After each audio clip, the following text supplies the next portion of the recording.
Madam Speaker, my question is for the Minister of Environment and Climate Change.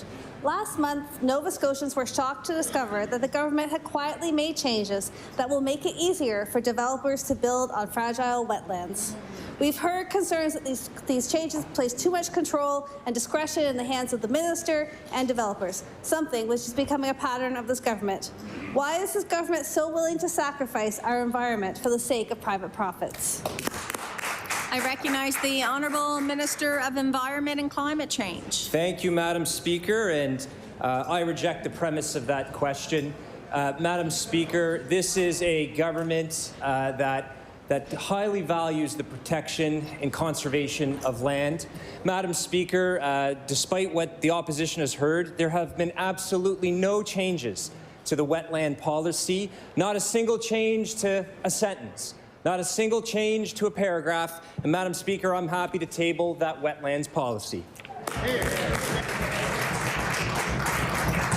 I recognize the Honourable Member for Halifax Citadel Sable Island.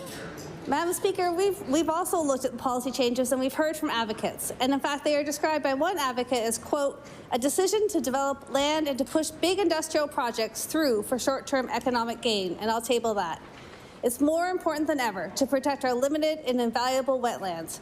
They protect communities against flooding and storms. They store massive amounts of carbon and are homes to thousands of diverse species.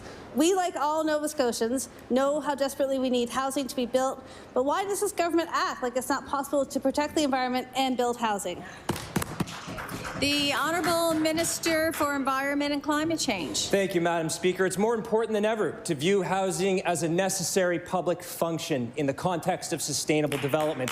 And that's exactly what this government is doing, Madam Speaker. We believe we can build homes responsibly, sustainably, in an environmentally sustainable way. Madam Speaker, this is a government committed to protecting our wetlands. We have it through the guidance book and the policy on wetlands. We have it through legislation at Natural Resources and Renewables and at my department.